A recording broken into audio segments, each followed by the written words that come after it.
الحمدللہ والصلاة والسلام علی رسول اللہ اما بعد۔ امام فرماتے ہیں ہمیں حدیث بیان کی عبداللہ بن محمد نے، انہوں نے کہا ہمیں حدیث بیان کی ابو عاصم نبیل نے، انہوں نے کہا ہمیں خبر دی سعدان بن بشر نے، انہوں نے کہا ہمیں حدیث بیان کی مجاہد نے، انہوں نے کہا ہمیں حدیث بیان کی محل بن خلیفہ طائی نے، انہوں نے کہا میں نے عدی بن حاتم رضی اللہ عنہ کو فرماتے ہوئے سنا، کنت عند رسول اللہ صلی اللہ علیہ وسلم، میں رسول اللہ صلی اللہ علیہ وسلم کے پاس تھا، فجاءہ رجلان، آپ کے پاس دو آدمی آئے، احدہما یشکو العیلہ، ان دونوں میں سے ایک محتاجی کا فقیری کا شکوہ کرنے لگا، والآخر، جبکہ دوسرا یشکو قطع السبیل، راستے میں چوری یا ڈاکے کا وہ پیش کرنے لگا، فقال رسول اللہ صلی اللہ علیہ وسلم، تو رسول اللہ صلی اللہ علیہ وسلم نے فرمایا، اما قطع السبیل، رہا رستے میں ڈاکے پڑنے کا معاملہ، فإنه لا يأتي عليك إلا قليل، تو تم پر تھوڑی ہی مدت گزرے گی، حتى تخرج العیر إلى مکہ، یہاں تک کہ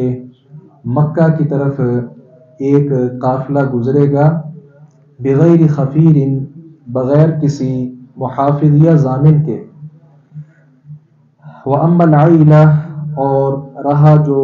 فقیری کا اور محتاجی کا معاملہ ہے، فإن الساعة لا تقوم، قیامت قائم نہیں ہوگی، حتى يطوف أحدكم بصدقته، یہاں تک کہ گھمائے گا پھرائے گا تم میں سے کوئی ایک اپنے صدقے کو، لا يجد من يقبلها منه، وہ کسی شخص کو نہیں پائے گا کہ جو اس سے اس کا صدقہ لے سکے، ثم لا يقفن أحدكم بين يدي الله،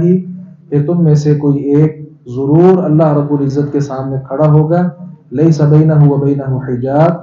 اس کے اور اللہ رب العزت کے درمیان کوئی حجاب، کوئی پردہ نہیں ہوگا، ولا ترجمان یترجم له، اور کوئی ترجمان بھی نہیں ہوگا جو ترجمانی کر سکے، ثم لیقولن له، پھر ضرور اللہ تعالیٰ اس کو پوچھے گا، الم اوتیک مالا، کیا میں نے تمہیں مال نہیں دیا تھا، فلیقولن بلی، تو وہ ضرور کہے گا ہاں کیوں نہیں، فینظر، ثم لیقولن الم ارسل الیک رسولا، اللہ تعالیٰ پھر پوچھے گا کیا میں نے تمہاری طرف کوئی پیغام پہنچانے والا نہیں بھیجا تھا، فلیقولن بلی، تو ضرور وہ کہے گا کیوں نہیں، فینظر عن یمینہ فلا یری الا النار، وہ اپنی دائیں جانب دیکھے گا آگ کے سوا کچھ نظر نہیں آئے گا، ثم ينظر عن شمالی، پھر اپنی وہ بائیں جانب دیکھے گا، فلا یری الا النار، آگ کے سوا اور کچھ نہیں دیکھے گا، پھر رسول اللہ صلی اللہ علیہ وسلم نے فرمایا فلیتقین احدکم النار، تم میں سے ہر آدمی ضرور آگ سے بچے، ولو بشق تمرہ، خواہ کھجور کے ایک ٹکڑے کے ساتھ ہی کیوں نہ ہو، فإن لم یجد، اگر کھجور کا ٹکڑا بھی صدقہ کرنے کے لیے نہ ہو پاس، فبکلمۃ طیبہ، تو جو ملے اس کے ساتھ اچھی بات کر لے، اچھی بات بھی صدقہ ہے۔ اس حدیث مبارکہ میں دو آدمیوں کا تذکرہ ہے، ایک نے فقیری کا اور دوسرے رستے میں ڈاکہ پڑنے کا آپ سے تذکرہ کیا تھا، آپ نے فرمایا جو ڈاکہ رستے میں پڑتا ہے یہ بڑی جلد ہی معاملہ ختم ہو جائے گا، امن و امان قائم ہو جائے گا، اور امن و امان قائم ہوا۔ دوسرے نمبر پر آپ نے فرمایا کہ مال کے پیچھے زیادہ